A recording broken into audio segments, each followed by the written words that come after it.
Hi guys, it's Rebecca Coomes, and today I'm going to show you one of my favourite snack recipes, Chai Spiced Banana Muffins. What I love about these is that there's no mess. You literally make them in one food processor, put them in the tray, put them in the oven, and they're all done.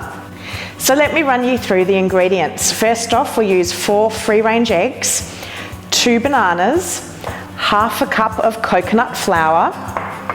I've got 3 tablespoons of coconut oil, 2 tablespoons of honey, and then I've got a mixture of spices here, which is what gives it a really lovely aroma.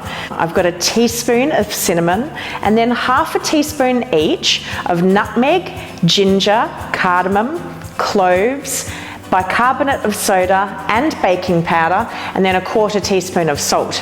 Now just a word of caution, bicarbonate of soda and baking powder can be made on rice-based flours.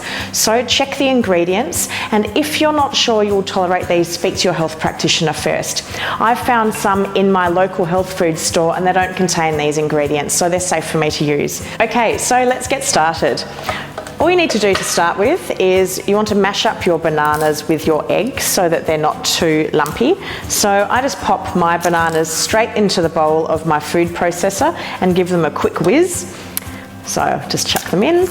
And then I like to add my eggs one at a time just because that helps break it all together.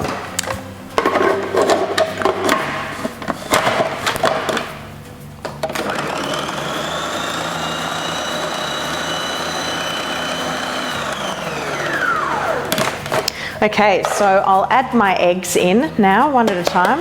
Now, if you've got good egg cracking skills, which sometimes I don't seem to have, you could just take the lid off the top part of your lid rather than the whole lid and crack the egg into that. But I've had mistakes with that before where the beater's been going and the whole egg has gone in. So maybe don't try that if you're not as confident.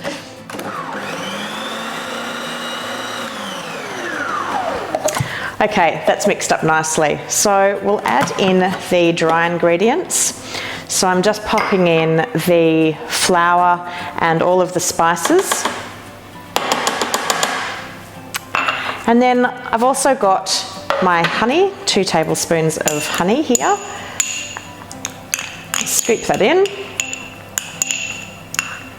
Now, if you can't tolerate honey, you can always use a natural sweetener like stevia, but I can tolerate honey, so I use it. And then I've got some coconut oil here. I'm not even melting it because the power of the beaters are going to mix that through thoroughly.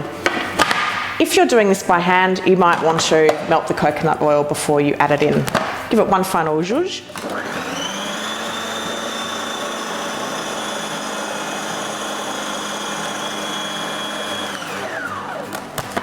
Okay, so that's come together nicely. Now all we need to do is add it to our greased muffin trays. So I've already greased these just with a little bit of coconut oil. You can use coconut oil or ghee or butter if you tolerate it. Now just scrape down the sides, make sure that you've got all of the spices nicely mixed through, and we just want to put a dollop into each muffin case.